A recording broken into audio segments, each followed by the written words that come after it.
get your pods. You can listen on demand anytime you want. But it is a big day. The Broncos are finally back in action. Huge December game for the Broncos for the first time in a while. I know the Patriots game meant a little something last year, but it does not feel, and it did not feel the way it does here today.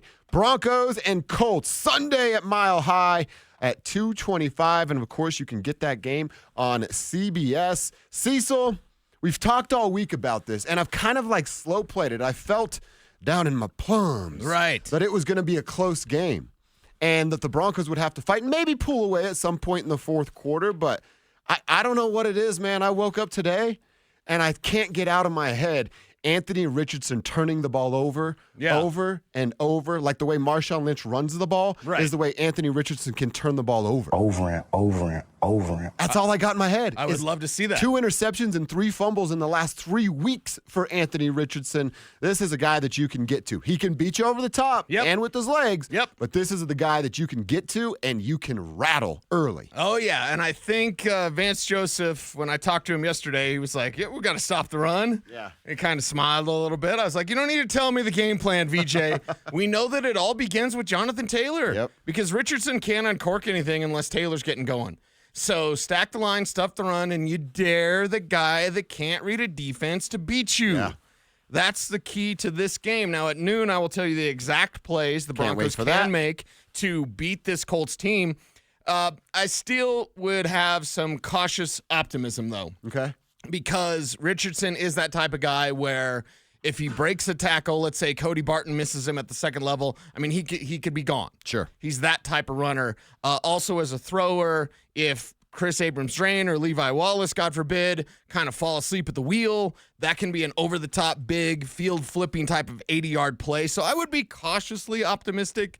And there's keys with the Colts that start with Jonathan Taylor, but certainly Anthony Richardson can be a problem for the Broncos, but he also can be a problem for the Colts. Right. Yeah, a big problem for the Colts. So, yeah, you're right about the cautiously optimistic, but like I said, I just woke up today feeling a little bit different about this Broncos game. You're feeling nicey? Yeah, I really am. We both felt like they were going to win, but this morning I am. That's what has me feeling really nice. Yeah, I'm like John Gruden out there, evil eyes into the camera. Ooh. So, Broncos Country, we'd love to hear from you. RamosLaw.com text line is going to be open all day for you. The phone number, here you go. Ready? Write it down. 303-713-1043.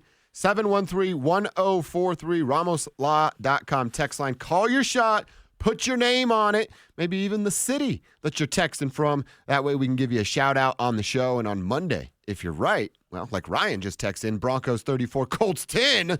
Ryan, if you're right, we'll see that on Monday and give you even more of a shout out right there. So start the text chain rolling right now, and we'll get it going. Keep it going all day long. More Broncos talk coming up, but what we watched last night, a little bit of Thursday night football, a little bit of Avalanche, and that's the right response. So it was a kind of night for the Thursday night game. I mean, the weather, it's also Thursday night football. You never get the best product with it. The Rams held on. The field goal fest that was Thursday night football, and I love you sent it to our group thread. Yeah, if you had a Cooper Kupp in your fantasy playoffs. Oh, boy. Sorry for you. Yeah, our buddy Todd Romero was lamenting last night. He had 3 players to choose from, and it was very close between all the 3 players. I'm putting his business in the streets. Yeah, that's okay.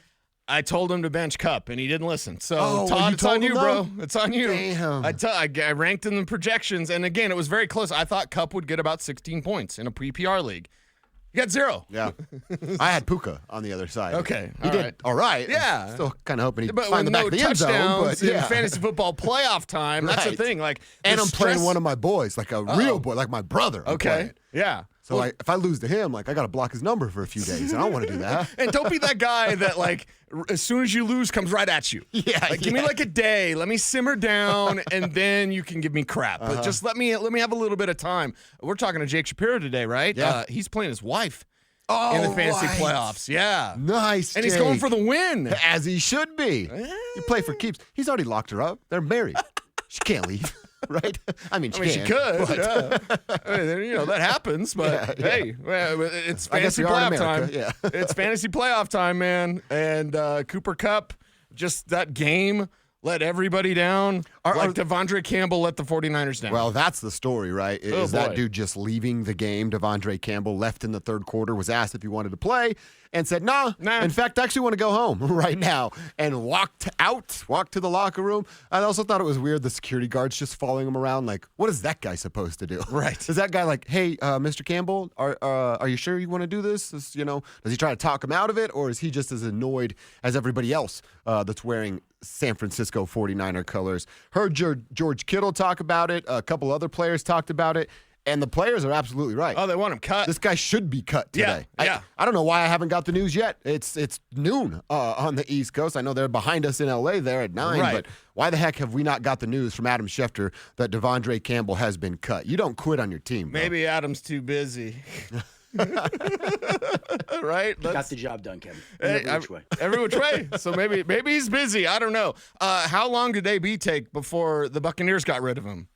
I mean, Antonio Brown that walked night, off, right? The next day, earliest. But I'm like, who made more bad decisions this week, Devondre Campbell or Lily Phillips? So that's a question mark there. If you know, you know. Don't look it up. Not on a work computer. Yeah, not on a work computer. But it's something where we've seen this before in the NFL, not very often, and it always leads to a guy getting cut. So it leads me to think like, man, Kyle, you got that building's kind of out of control, man. Yeah, And I feel bad for him because I got to pay Brock Purdy. Like, do you pay Brock Purdy? I don't know if you can now. I don't think you can. No. I mean, does Kirk Cousins waive his trade? Does that even work? Are we on the last kind of ditch effort for Kyle Shanahan to make it, quote unquote, with the 49ers when he's been so close? Yeah.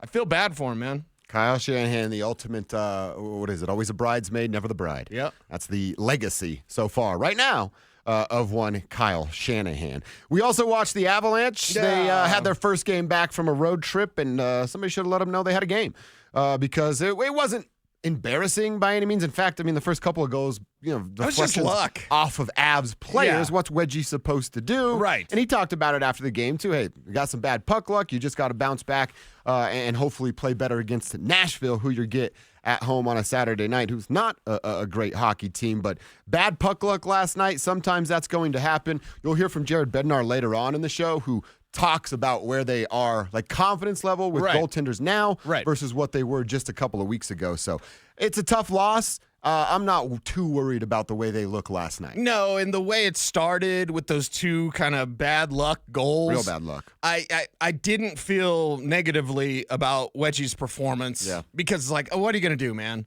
What are you going to do? A deflection comes in, your own guy's there, knocks off of him, and goes in the net. Like, really not much you can do in that instance. And it seemed like they still kind of rallied as much as they could. There was a lot of shots that they tried to get in that weren't going to go in at all whatsoever. So offensively, the effort was there. Just the goals weren't there at all. Yeah, Nate got the one, so he does tie Michel Goulet for third most points in franchise history, but did not pass the legend that was. You know what else I really like, Drew? I want to ask you about this. We heard from Mackenzie Blackwood, and I got to see the face of Mackenzie Blackwood. And there's a lot of hockey players that are missing teeth. You don't see that a lot with the goaltenders. And I love that McKenzie's just missing the front four, basically, and just lives with it, sitting up there at the podium. Wait, I didn't see that. So he's missing his front four teeth. He's missing the front teeth, yeah. He's a goalie. How That's did that what I'm happen? saying, yeah. Like, did he get in a fight that we don't know about where he decided to drop the mitts and drop the helmet? Takes the whole helmet Yeah, off. just takes the whole helmet off. He's 6'4", man. Yeah. Who's You going to want reach to up fight there, him? reach up there and get him. No, this makes me actually have a lot of questions. Like, how did this happen? Maybe it could have been a situation like, remember the Penguins goalie the other night? Oh, Took yeah. one right on the Sitting on face the when he's bench sitting and- on the Right in his bench. beak. Right, Yeah. maybe it's something like that. I mean, I guess you could take a puck to the face and, like, your mass moves and knocks him out a little bit, but then at that point you probably have really sensitive teeth, and I don't know. Yeah, just replace him. Yeah, I have a lot of questions about this now. Yeah, well, we'll see if we can do some digging and Yeah. find out a little bit. Have you ever took a puck to the face? No, because whenever I played, I always wore a face mask. Okay. So, Which is very smart. Yeah, very smart.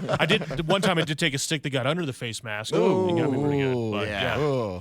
Yeah, that's not fun. I once twisted my ankle playing basketball, dude. Unbelievable.